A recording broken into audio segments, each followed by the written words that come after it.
अब एक नियम बड़ा विचित्र है हमारा, शंकर पर जल चढ़ाने का जो भाव वर्णित किया जाता है कि हम शंकर को मंदिर में जाकर जल चढ़ाते हैं तो खड़े खड़े चढ़ाएं कि बैठकर चढ़ाएं। बहुत ध्यान देना साहब। शंकर में मंदिर में जाकर हम भगवान शंकर को जल चढ़ाएं तो खड़े होकर चढ़ाएं कि बैठकर चढ़ाएं। अब दो तरह का शिवलिंग है मंदिरों में, दो तरह का शिवलिंग का निर्माण होता है, ठीक है। एक विष्णु शिवलिंग, एक शक्ति पार्वती शिवलिंग। बहुत ध्यान से सुनना। दो तरह का शिवलिंग मंदिरों में होता है, दो तरह का शिवलिंग मंदिरों में होता है, समझ लेना बहुत अच्छी तरह से। एक शिवलिंग वो होता है जो जमीन पर डायरेक्ट जलाधारी रहती है, शिवलिंग रहता है, ऐसी जलाधारी पूरी की पूरी, और शिवलिंग जमीन पर रखा रहता है, भूमि पर रखा रहता है, डायरेक्ट जमीन पर। आप जल ले जाकर चढ़ाए, निकल गया रास्ते से। एक शिवलिंग जो जमीन पर डायरेक्ट शंकर भगवान की जलाधारी और शिवलिंग रखा रहता है, वो शक्ति शिवलिंग कहलाता है। माता पार्वती का हस्तकमल उस शिवलिंग के सम्मुख में, और दूसरा शिवलिंग एक डमरू जैसा होता है। अब वो हम उसको कैसे वर्णन, एक डमरू शिवलिंग होता है, ऐसा उसका स्टैंड होता है, ऐसा स्टैंड होता है, नीचे शिवलिंग रखने की जगह होती, फिर ऐसा होता है, फिर उसके ऊपर इस तरह शिवलिंग रखा होता है। दर्शन करें आप लोगों ने। अब फिर इसके ऊपर शंकर भगवान का शिवलिंग रखा होता है, ठीक है। इस तरह का जो शिवलिंग होता है, एक डायरेक्ट नीचे रखा हुआ शिवलिंग, और एक भगवान जो नीचे डमरू जैसी आकृति होती है, इस पे जो डमरू जैसा जो भाग बना होता है, ये भगवान विष्णु का हस्तकमल है, और ऊपर का जो भाग है वो भगवान ब्रह्मा का हस्तकमल है। इसको विष्णु शिवलिंग कहते हैं।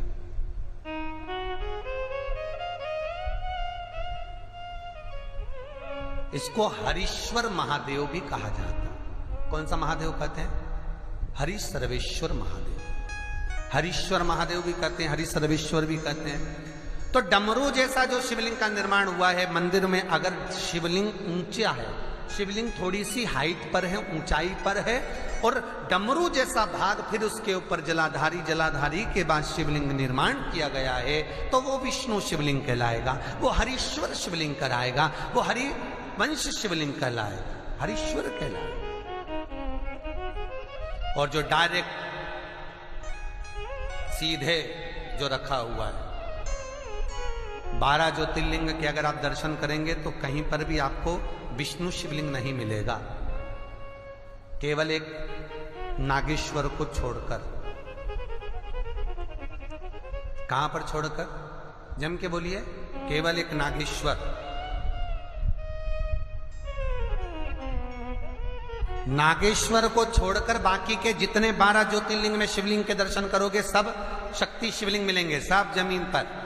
आप जितने भी देखेंगे, काशी का देखेंगे, महाकालेश्वर देखेंगे, तो डायरेक्ट जमीन पर जलाधारी बनी है महाकाल बाबा की, डायरेक्ट जमीन पर बनी है, कोई ऊंचाई नहीं है, डायरेक्ट जमीन पर फिर शिवलिंग है। ओमकारेश्वर देख लीजिए, ममलेश्वर देख लीजिए, आप चाहें तो विश्वनाथ देख लीजिए, डायरेक्ट जमीन पर। सोमनाथ देख लीजिए, डायरेक्ट जमीन पर। केदारेश्वर देख लीजिए, डायरेक्ट जमीन पर। भीमाशंकर, वैद्यनाथ, डायरेक्ट। आप वैद्यनाथ जी के लाइव प्रसारण कभी चालू कर देखना, डायरेक्ट जमीन पर, डायरेक्ट। तो जितने भी शिवलिंग हैं सारे के सारे शक्ति शिवलिंग हैं। जो डमरू के भाग पर रखा हुआ है वो हरीश्वर शिवलिंग, विष्णु के हस्तकमल पर जो रखा है, तो शास्त्र कहता है आप शक्ति शिवलिंग का जब जब अभिषेक करें, बहुत ध्यान रखना अपनी जिंदगी में इस प्रसंग को, जो शक्ति शिवलिंग हो उस पर जब भी जल चढ़ाना तो बैठकर चढ़ाना, बैठकर चढ़ाना।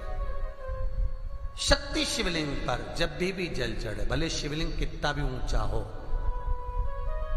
कितना भी ऊंचा हो, तो संघी से चढ़ा दो, पर जल बैठ कर चढ़ाइए।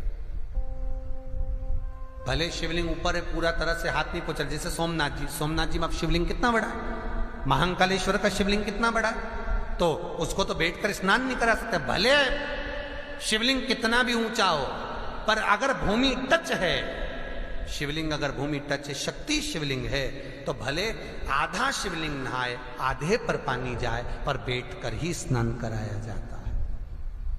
और महाराज यदि हरीश्वर शिवलिंग है, अर्थात भगवान विष्णु के हस्त कमल पर, ब्रह्मा के हस्त कमल पर यदि शिवलिंग है, तो वो शिवलिंग का जब भी स्नान कराएंगे, अभिषेक कराएंगे, पूजन कराएंगे, तो खड़े होकर ही करना है। और खड़े होने का भी तरीका होता है, दोनों चरण बराबर में रखकर कभी भी शंकर भगवान के शिवलिंग का स्नान नहीं कराया जाता। महाराज दोनों चरण बराबर रखकर, अगर हरीश्वर शिवलिंग है, किसी मंदिर में शंकर को जल चढ़ाने के लिए आप गए हो और शंकर को जल चढ़ा रहे हो, तो हरीश्वर अगर शिवलिंग है तो दोनों पांव बराबर रखकर नहीं, एक सीधा चरण थोड़ा सा आगे रखिए और उल्टा चरण थोड़ा सा पीछे रखकर भगवान शंकर का जलाभिषेक करने पर लक्ष्मी जैसे अपने चरण रहते हैं, भगवान शंकर उसी तरह से लक्ष्मी को दौड़ाते हुए अपने घर में प्रवेश कराते हैं। महाराज लक्ष्मी भागती हुई, अगर जो पुष्टि मार्ग से जुड़े होंगे, जो भगवान ठाकुर जी की सेवा करते हैं, पुष्टि मार्ग से जुड़े हों, श्रीमद वल्लभाचार्य जी से, वल्लभ कुल बालकों से जिनका ब्रह्म संबंध हुआ है, ऐसे अगर जीव हैं, वैष्णव जीव हैं, तो वो दर्शन करते होंगे ठाकुर जी, यमुना जी और महाप्रभु जी का। तो कैसा दर्शन करेंगे? श्रीनाथ जी का दर्शन करेंगे तो दोनों पांव श्री जी बाबा के, मेरे ठाकुर जी के बराबर पर है, नाथ द्वारा वाले श्री जी बाबा के, गोवर्धन नाथ जी के दोनों पांव चरण बराबर। श्रीमद वल्लभाचार्य जी का दर्शन करेंगे तो दोनों चरण बराबर के फोटो में मिलेंगे। पर यमुना जी का अगर आप दर्शन करेंगे, पटरानी यमुना जी का जब दर्शन करेंगे, तो यमुना जी का चित्र का दर्शन करेंगे, तो यमुना हमेशा एक पांव यमुना जी का आगे मिलता है। क्यों? जो वैष्णव ठाकुर का दर्शन करे, श्रीमद वल्लभाचार्य जी के अनुसार भगवत चर्चा करे, उसके यहाँ यमुना भक्ति निरंतर प्रवेश करती जाए, इसलिए भागता हुआ चरण, दौड़ता